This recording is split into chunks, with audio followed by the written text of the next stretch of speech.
Les amis, c'est de nouveau Delphine de la chaîne de Butterfly Garden.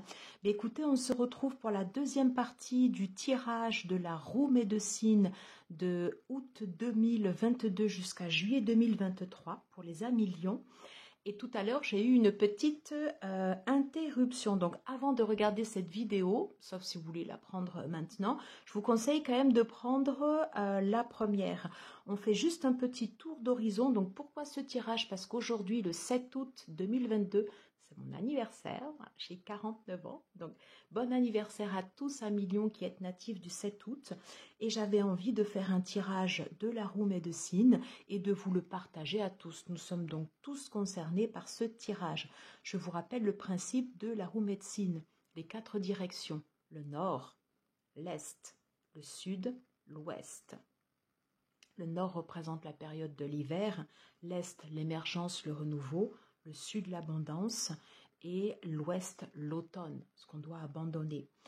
Juste pour faire un petit récap, on avait vu que le mois d'août commençait en fait avec un mois de récolte, avec un mois d'échange.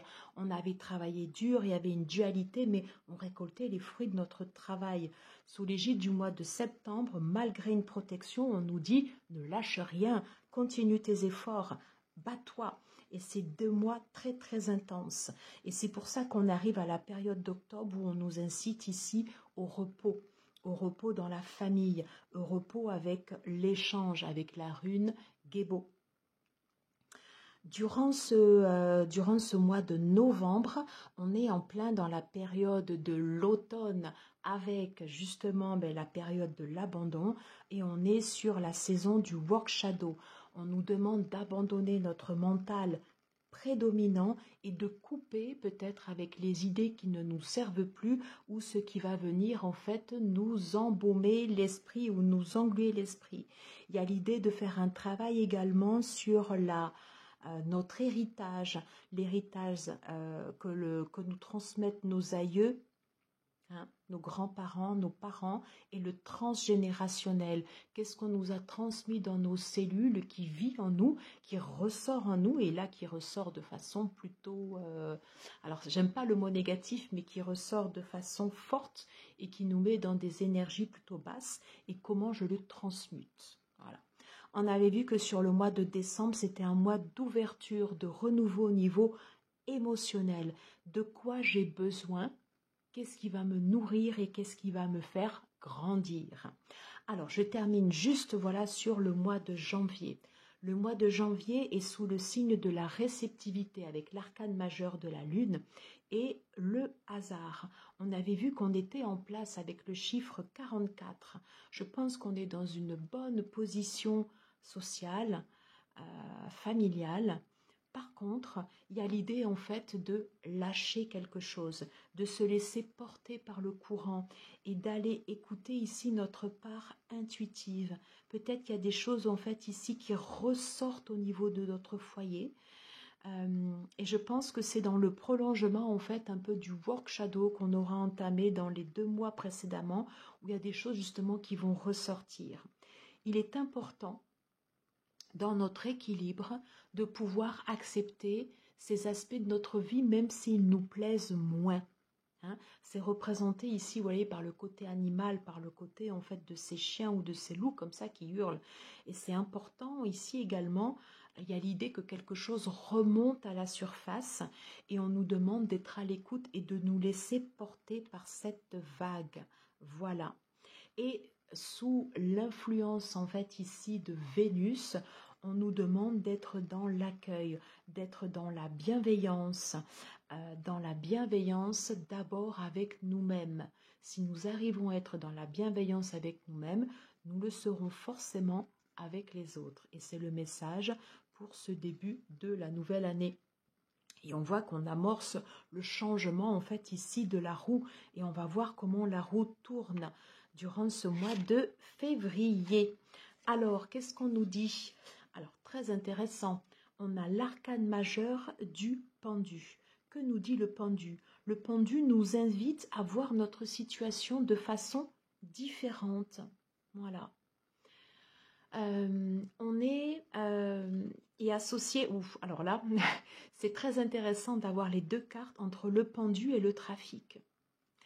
Il y a comme quelque chose d'antinomique, c'est-à-dire que nous sommes dans cette situation à regarder notre situation sous un autre angle, pas sous un angle sacrificiel, mais qu'est-ce que va m'apporter cette situation et comment elle va me permettre de grandir et de mûrir. Même si j'ai envie de bouger, je vais constater que tout autour de moi, ici, il y a du trafic, il y a de la communication, il y a des échanges. Et nous, au milieu, peut-être qu'on pourra avoir ce sentiment de frustration et le fait de ne pas pouvoir participer à ce trafic. C'est normal parce qu'on amorce en fait ici une période de changement 2+3. Le chiffre 5 nous amorce en fait ici un changement. On est sur le début de la roue qui tourne. Est-ce qu'elle va tourner ou pas en notre faveur? C'est ce que nous allons voir. En tout cas, le pendu nous invite à voir notre situation de façon différente et je pense que c'est un peu la synthèse de tout ce work shadow, de tout ce travail qui aura été fait sur nous durant en fait les 3 mois précédents. Et quelle est la rune et où la planète? Alors là, ici, on est bien dans le cadre d'une planète, on est sous l'influence de Neptune et Neptune est maître durant le mois de février puisqu'en fait elle est sous le signe sous le signe du poisson et Neptune nous invite à la réceptivité, accueillir nos émotions, peut-être une montée également en puissance en fait de notre éveil, de notre spiritualité.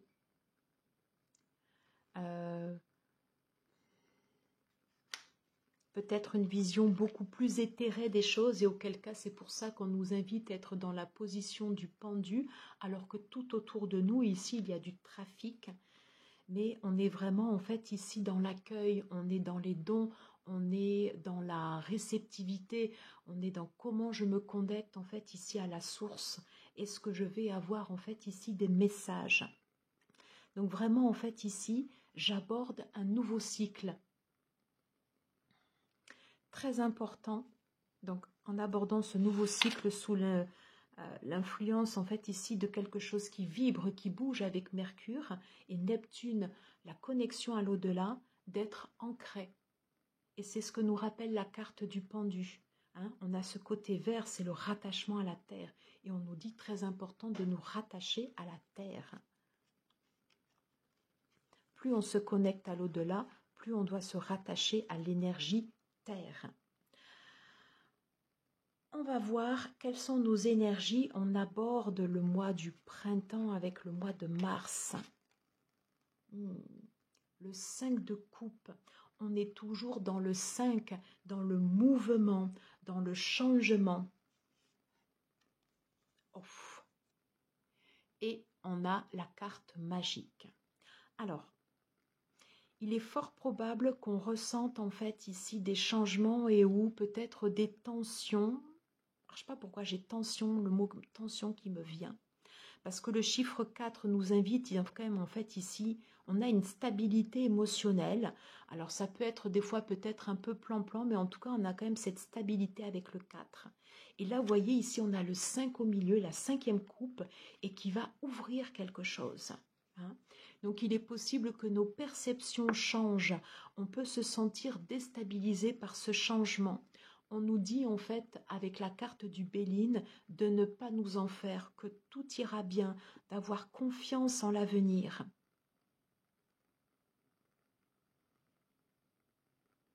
C'est une phase de transformation et ça passe par les émotions. Et oui, forcément. Alors, par rapport à cette rune, j'essaye de vous retrouver le nom pour ne pas en fait estropier le nom. C'est So-Wi-Lo. Vous voyez, on a 2 cartes maîtresses très très fortes qui nous disent que tout va aller bien. Donc, n'ayons pas peur du changement durant ce mois de mars. Et si on a l'impression que notre stabilité émotionnelle, elle vole, elle va changer, On peut ressentir des désirs forts et des frustrations à côté parce qu'on est en mutation. Et on nous dit, soyons confiants, car c'est comme si on avait en fait une bonne étoile entre Sowilo et la carte magique du Béline. C'est de très très très bonne augure. Alors, on va tout de suite aller voir ici le mois d'avril et on est en plein dans la période Est, dans l'émergence. Et c'est bien l'émergence ici avec le chiffre 5, le valet d'épée. On a des choses nouvelles qui arrivent, on a des idées nouvelles, des choses vont vite, on a envie d'un nouveau départ, de mettre en place des nouveaux projets. Il est possible également qu'on nous observe. Et vous voyez,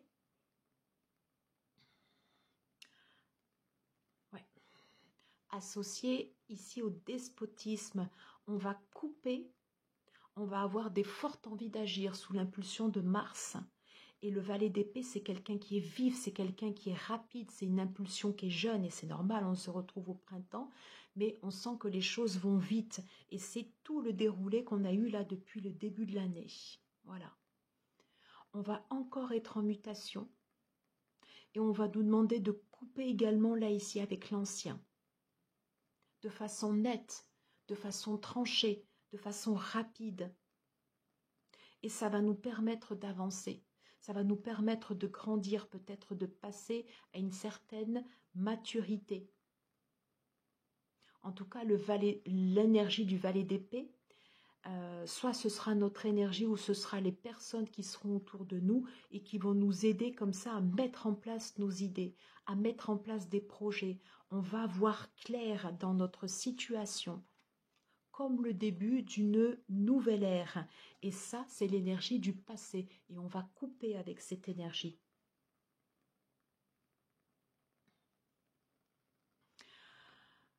On est encore, on est encore sous l'énergie de Vénus,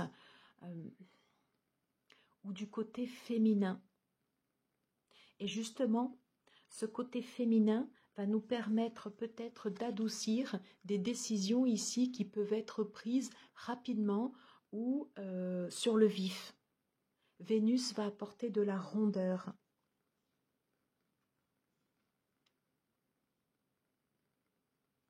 Ouais. Vénus va nous apporter de la rondeur durant ce mois de juillet. Et c'est très bien parce que entre Mars et Vénus, vous voyez, on va avoir une dominante forte sur l'action, mais ça va être arrondi par le côté vénusien. Donc ça, c'est très très bon. Pour le mois de mai, qu'est-ce qu'on peut nous dire pour le mois de mai? Et on arrive à la stabilité, le 4 de bâton. Et je dirais le travail porte ses fruits, c'est très très bon. Et là, on a la corne d'abondance. Donc le mois de mai est vraiment placé sous de très très bonnes auspices. On va récolter tout le travail qu'on aura effectué, j'ai envie de dire, jusque-là. Il y a vraiment un travail en fait ici qui sera fait en profondeur. Et le mois de mai, c'est comme une sérénité. On va poser les bagages, on va recevoir les flux positifs. Alors l'abondance, ça peut être l'abondance financière, ça peut tout simplement être l'aisance, on est bien. Ça peut être également le fait de recevoir en fait de l'énergie positive dans sa famille, ça peut être de l'abondance dans les relations. Là ici, vous voyez, on est sur une énergie en fait qui est très bien, qui est en place. L'énergie circule sous l'égide de Mercure.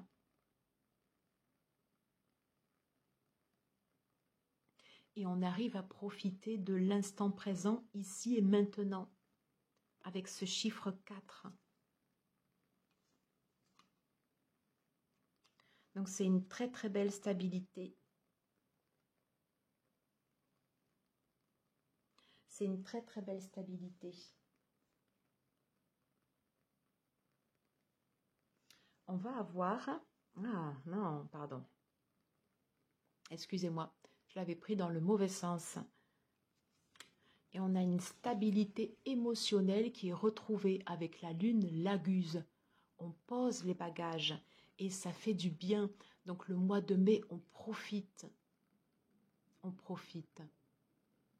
C'est un très très bon mois, le mois de mai pour nous, à Lion.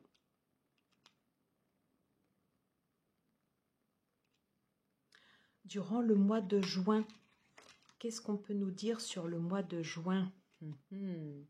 On a le 5 de denier. On a la trahison avec le côté lunaire. Et on a Isa avec la rune. Alors, il y aura une espèce de transition entre le mois de mai et le mois de juin, où c'est comme si on allait avoir l'impression de passer du tout à l'autre. Ici, on était sur le chiffre 4. Ici, on est sur le chiffre 5. On peut avoir comme un revers de médaille. Isa, c'est la glace.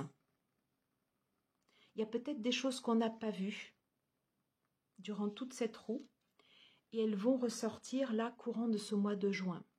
Donc il ne faut pas avoir peur. Peut-être qu'on va revenir sous nos anciennes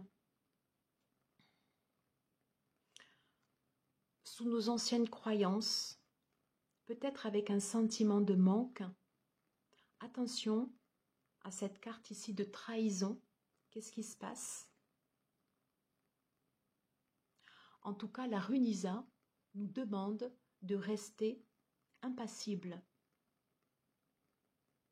Si vous sentez que tout d'un coup, ça tourne autour de vous, ça tourne autour de nous, pardon, et qu'on ne comprend pas pourquoi, et que d'un coup, en fait, il y a comme un revers de médaille, restons pour l'instant de marbre. Le feu sous la glace.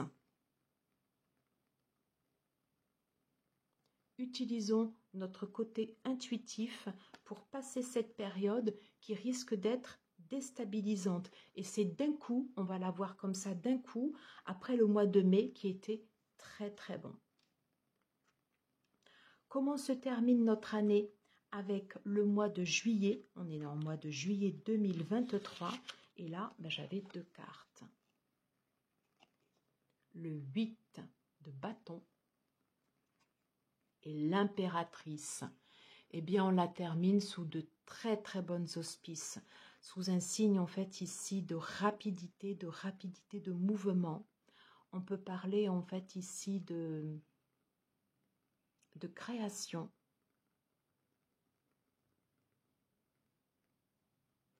L'impératrice, vous voyez, c'est comme si elle regardait du côté en fait ici du 5 de denier. L'impératrice, c'est une énergie forte, ça veut dire qu'on est en place. On contrôle nos émotions. On a cet esprit analytique aussi. On a la possibilité de créer des choses rapidement. Et de pouvoir après les mettre en place dans un prochain cycle. Une certaine notoriété avec la couronne. On peut prendre des gens également sous notre protection. En tout cas, avec ce cycle qui se termine ici avec l'impératrice, toute la gestation que l'on a eue ici pourra prendre après un mouvement beaucoup plus rapide, des projets créatifs, des projets qui pourront se mettre en place.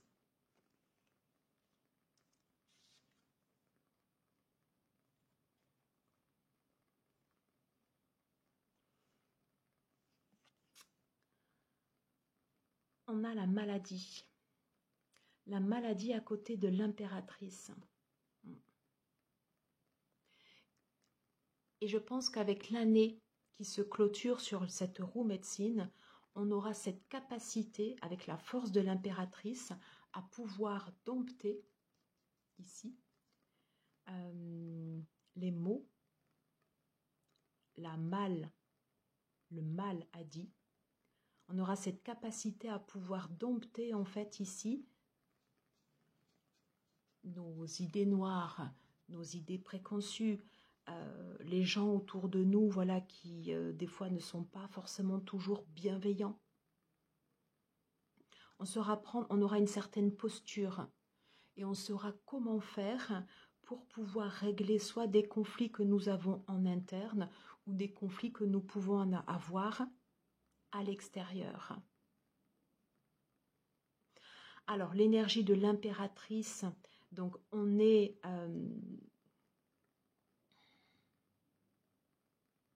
dans un côté féminin, mais qui appelle également au chiffre, le chiffre 3, en fait, c'est un chiffre masculin. On a le masculin et le féminin.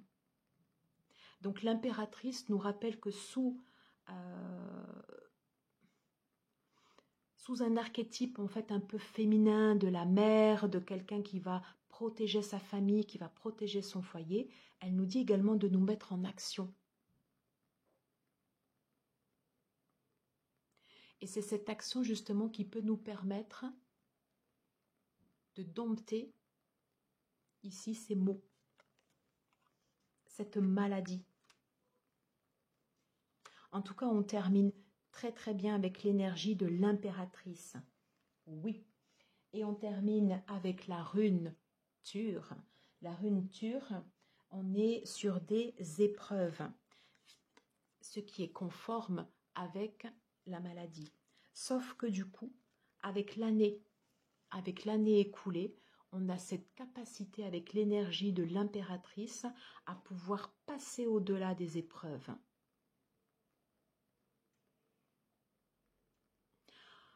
On peut bénéficier également d'une certaine protection, mais attention à cette protection qui peut être à double tranchant. Mais encore une fois, l'énergie de l'impératrice, c'est celle qui supplante toutes les reines. Donc, capacité à pouvoir aller au-delà des épreuves.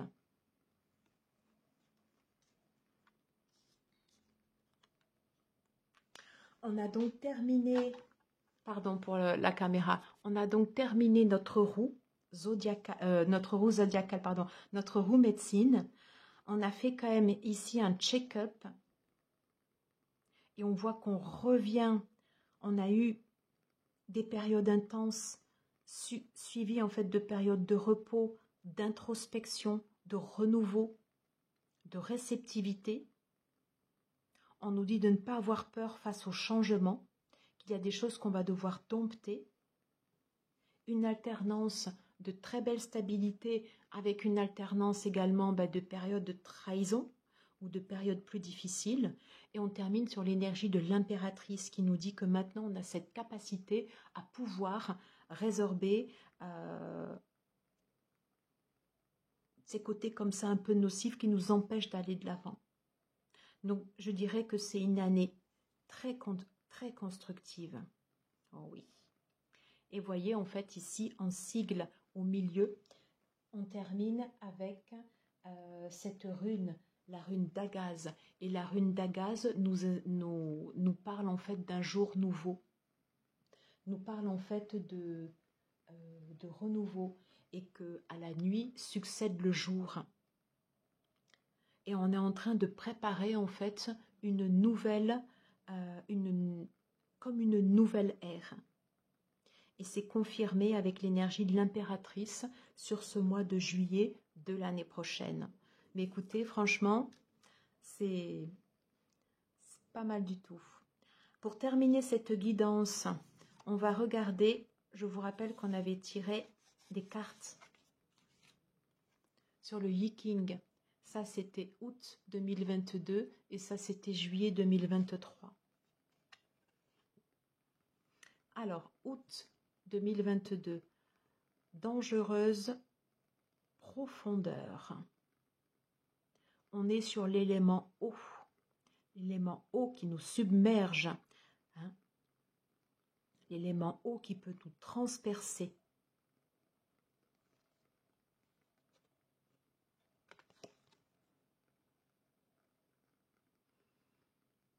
Et sur la fin de notre cycle, fin juillet 2023, début août 2023, on a transformé cet élément eau avec un enracinement, la terre en haut et les montagnes en bas.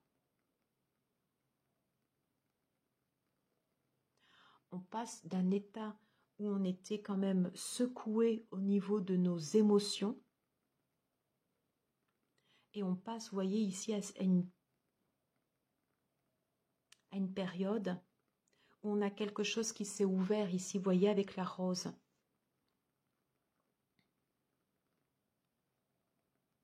Quelque chose s'est fixé en nous avec l'élément terre.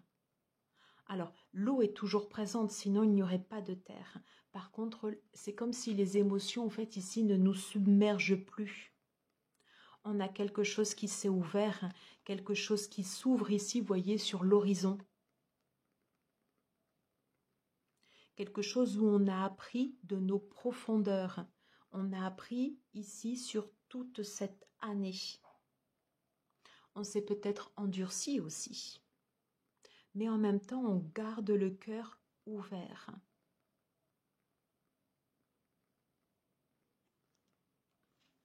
Je vais les mettre là.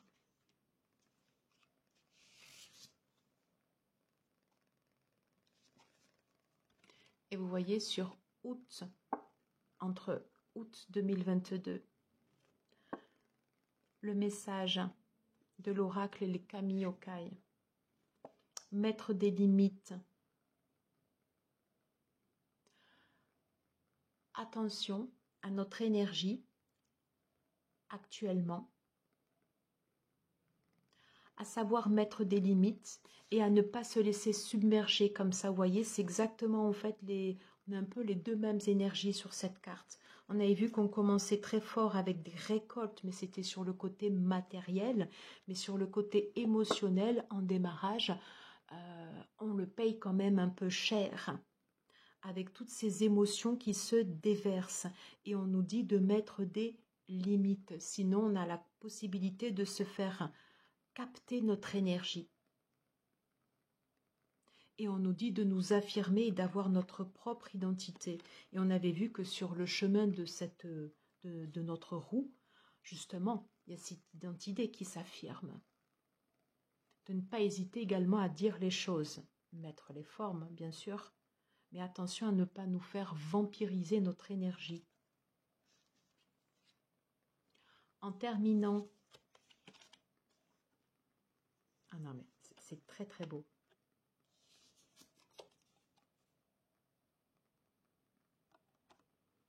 On termine, vous voyez, sur ces deux cartes. Durant toute cette année, on aura des grands changements. La possibilité d'être également sous protection. J'avais noté réorganisation en profondeur. Et c'est tout ce qu'on a vu là. C'est tout ce qu'on a vu là, en fait, dans notre roue. Durant cette année, on va devoir également faire face à nos peurs.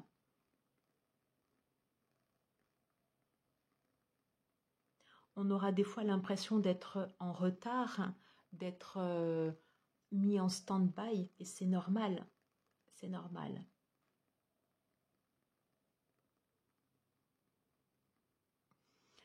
On nous dit également de faire attention à notre communication. Attention au retour de flux. Mais je sais que ce côté-là, on aura cette capacité de pouvoir le dompter.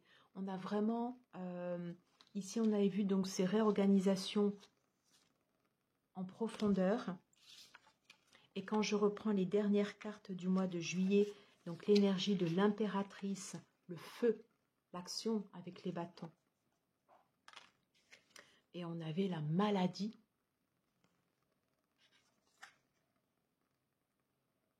On nous parlait d'épreuves. Ça peut être confirmé, vous voyez, par cette carte également. Mais on nous dit qu'on a cette possibilité de pouvoir dompter cette situation avec l'énergie de l'impératrice.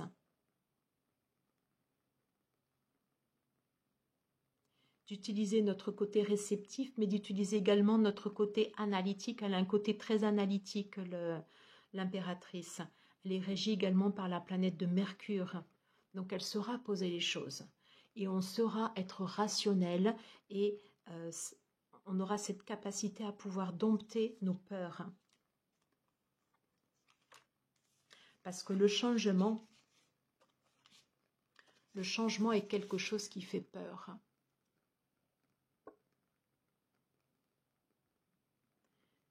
Et en adoptant une attitude des fois plus rationnelle, en ayant l'esprit clair, on a capacité à pouvoir passer ce cap de changement.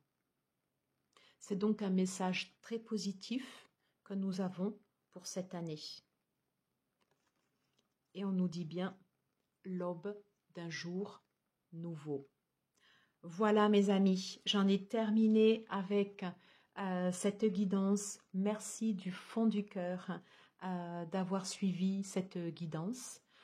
Dites-moi comment, ce que vous ressentez, comment ça vous parle. Alors, c'est une prospective sur toute l'année, mais voilà, je vais enregistrer ce tirage dans mes playlists. Je vais faire une playlist, la roue médecine. Et donc ce sera là, on va commencer avec le thème du lion. Comme ça, vous aurez possibilité de pouvoir y revenir tout au long de l'année et de pouvoir aller écouter ou réécouter certaines périodes de l'année. Voilà les amis, écoutez, si vous avez aimé, n'hésitez pas à liker, à partager, à commenter. Merci beaucoup, merci pour votre soutien, merci d'être là et de soutenir la chaîne. Voilà, je vous embrasse fort et puis je vous dis à très très vite. Au revoir.